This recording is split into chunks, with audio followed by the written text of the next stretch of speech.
Hi everyone, welcome to my YouTube channel. Today I'm going to talk about things that I do not spend money on anymore now that I'm in my save money era. I feel like overconsumption is obviously a huge issue, especially if you live in the US. It's been a huge problem, and I think it's getting increasingly worse. There are definitely a lot of things that I have since cut out, especially since I'm on a debt payoff journey. I don't know if you guys can hear that.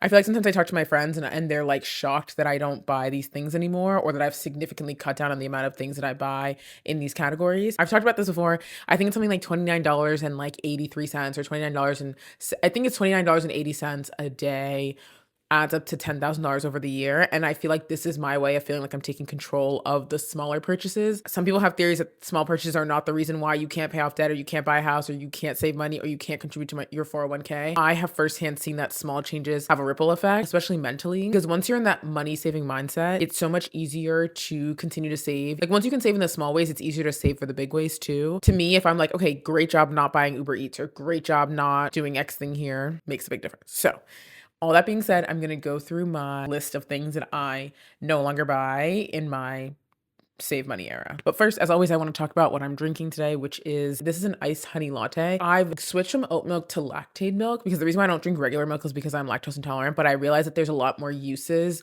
for milk in my house, especially now because I'm like trying to pick up baking as a hobby. So I now buy lactate milk. So this is an espresso pod. I think it's the Cairo pod, and honey with a little bit of salt because it brings out the sweetness flavor, as well as lactate 2% milk. Yeah, it's pretty good. I think I'm Nespresso's biggest fan because I'm not a huge coffee girl, but it feels like a nice, like it's not a Keurig. You know what I mean? Like it's espresso.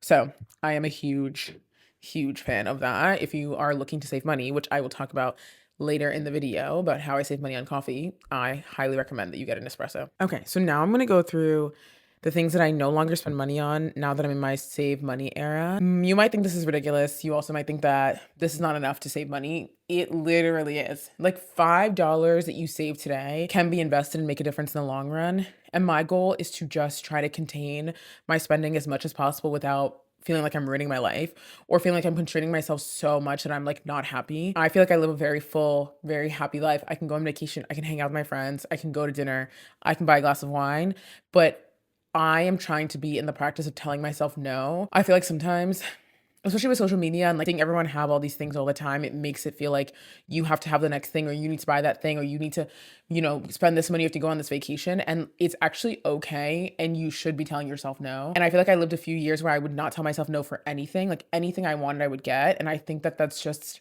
I'm not a billionaire. I'm not even a millionaire. I'm actually in debt. So I can't justify saying yes to myself all the time. And I feel like these small things are a way of me practicing to say no. I feel like it gives me the confidence to say no when it comes to those bigger purchases. Like I used to be the kind of person that would never say no to a trip. It didn't matter where it was or what it was for.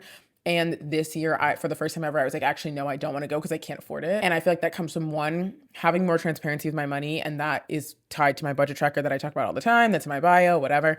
But the second thing is also cutting out smaller expenses, so I feel confident saying no about the bigger expenses. So that being said, these are the things that I now cut out and no longer spend money on, or really try to reduce the amount of money I spend. Okay, so the first thing that I do not spend money on anymore is random stuff for my house. So like, as you can see, this is my apartment. I would literally go crazy when it came to like, one thing about me, I used to love going to Home Goods during the week. Like anytime I didn't want an excuse to spend money, I'd be like, oh, gotta go to Home Goods, gotta buy this thing, gotta buy this plant, gotta go on Facebook Marketplace. And I went together so bad, I actually just stopped myself from going on that app, because once I realized that I had a Home Goods spending problem, I was like, okay, you won't buy things from Home Goods for like full price, but what you will do is go on Facebook Marketplace because it's basically a deal. But then I found myself scrolling on things that I didn't even think that I wanted in my head, but then I would see it and I didn't want to buy it. Enough was enough. Like I actually had to stop myself. My monthly budget for home goods stuff is now $50, which is a long way from where I was, guys, trust me. But I don't even really spend it. Like last month, I think I spent it on ink, and that was it. No other purchases. I do not allow myself to buy anything for my apartment.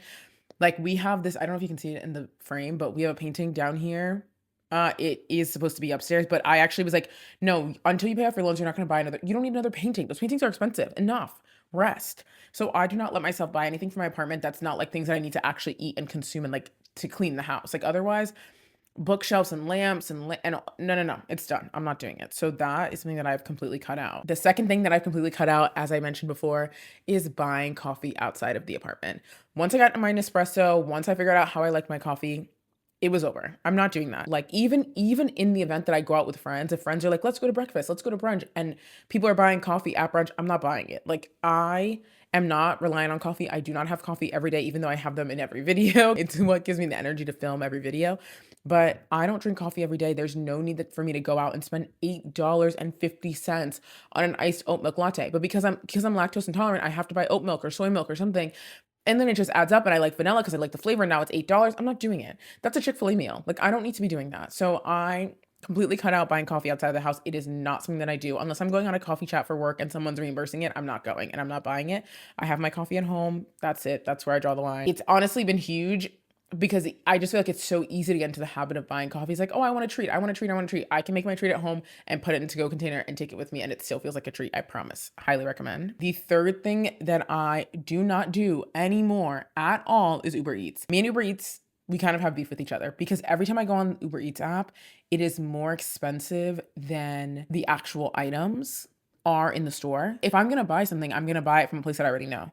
And if I know that now you're upcharging this pad thai by $4, I don't want it. Then there's a delivery fee. I don't want it. Then there's a service fee. I don't want it. Then there's a tip. I want a tip. Tip your drivers. But it's adding to the bill when I could just take my legs and walk to the place to pick up food, or better yet, don't eat out at all. Maybe it's a sign that I don't need to eat out at all. And so I am done. I can't do it. I've cut it out. I haven't done it since I've like started working full time. I've just been like, it's not allowed. It's not working. It's not happening. Not happening. No, I'm against it. The fourth thing that I don't do anymore, which kind of ties into the Uber Eats thing, is that me and my fiance don't go out to eat, just the two of us. Like, unless it's a, like, we figure out how to have like cheaper or low cost date nights, but unless it's like a holiday, someone's birthday, Valentine's Day, whatever, we are not going to just go get food out, like go pick up food and bring it back to eat when we could just cook. Like I feel like that this might be controversial. This might be controversial because you need to spend time together. But in my head, that spending time together doesn't need to be in the form of spending money on like going to pick up something and coming back. Like going to pick up Chipotle and then coming back to the house. Like it's expensive to make Chipotle at home, but like we could just make rice and chicken, honestly. And maybe it's controversial. And in the era that we are right now, where like he's in school, I'm working, and we're saving for a wedding, it's just not on the budget right now for us to just be going to pick up food just because we don't really want to cook. So that's something that I'm really diligent about. Unless someone else is paying for it, we are not picking up food and bringing it back to eat. It's not happening. The fifth thing that I make sure that I do to save money is I do not buy products anymore unless I'm out or almost out of the product. Like you won't catch me buying 4 lip glosses because I like wanted to try a new one, or like I have a soap bar that I use but I really want to try this other soap. Not happening. Unless I've actually finished the soap or the toothpaste or the lip gloss or the foundation, I'm not going to then go out and buy a new one just because I want to try something new or because I want two of the same products. If they get to the same end goal, to me, it doesn't make sense to buy it again, either way before you need it, or it's like becomes duplicative. So to save money, I do not buy any product until it's about to be out. The only thing that like gets me sometimes is like when there's a sale, but because I live in an apartment, there's not really space to be putting stuff just because it's a sale. So that honestly doesn't get me either, but it might get me in the future when I have more space and I can buy 7 rolls of toilet paper bags if they're on sale. So we'll check back in a few years and see how that goes. But for right now, I don't even have the space, so I don't even consider the sale as part of my thought process. So I do not do that. Moving on to the sixth thing that I no longer buy to save money: lunch out at work. I live in a city, I live in Washington, D.C., and if I want to go out and buy lunch, pretty much everything is over $10 at least. And it's really more like $15. And $15 times 5, 30, 60, $75 a week on buying out for food is I'm not in the business of doing that. Honestly, if I forget my lunch at home or something, I'll come home and get it and then go back to the office, because to me, it just doesn't really make sense to buy lunch out. I wouldn't buy dinner out every day, and it's just a convenience thing when you're buying lunch out every day. Totally fine if it works for you, but for me, it doesn't really make a ton of sense. So I make sure to pack my lunch, and if I can't pack my lunch, then I come home and I eat and then I go back to work, because it's not working. It doesn't make sense. I feel like it's ridiculous. It's an easy way for money to slip out of your hands. So I do not buy lunch out for the days that I'm at work unless somebody else is buying it for me. Otherwise, I'm not doing it. I'm not doing it. Similar in that like food vein, the seventh thing that I don't do anymore is I don't go grocery shopping without a list. There's a running list in my notes app of things that I need to buy for the apartment. Whenever something runs out, I add it to the list. Similar in that food vein, something that I do not do anymore in my spend money era is to go grocery shopping without a list. It's not happening. It doesn't really make sense to me to go to the grocery store and kind of just be vibing out, which I know sounds kind of crazy, but I think that like that means that you don't have a plan for the food you're going to make for the week, which probably means you might have food waste, which then is a circle of losing out on money. And similarly, I don't go grocery shopping on an empty stomach because that is a recipe for a disaster for me. Like I'm just going to start picking out things that I want to eat, and they're typically not going to be things that are sustainable or that will fill me up or that'll last that long. I'm like, wait, I want those pita chips. That's not really making sense. That's not why we're here. Let's lock in a little bit. So the thing that I don't do is go grocery shopping without a list. It's better for me to be focused on exactly what I need. And I've planned out the meals for the week, my breakfast, lunch, and dinner, than to just kind of be vibing out. And tied with that, I don't go on an empty stomach. Not happening. That's number 7. Number 8, which is, guys, I don't think you understand. This one is huge for me. I do not do those huge, like, big travel haul shopping things before vacation. Whenever it's like winter where I live and I'm going somewhere warm, I was used to spend hundreds and hundreds and hundreds of dollars on this huge shopping haul before this international trip or before this trip to the beach or Florida or whatever. And I would spend so much money. And then I realized I actually have closed my closet. Because if I'm always doing these hauls and I'm always going on these trips and doing these hauls, then I actually have clothes that I keep and enjoy that I like. And nobody's that concerned with me being an outfit repeater. Literally nobody cares at all. So there is no reason for me to be doing these hauls over and over again. So I personally just don't do it anymore. If I need like 1 or 2 things, like I have an international trip, but it's a wedding.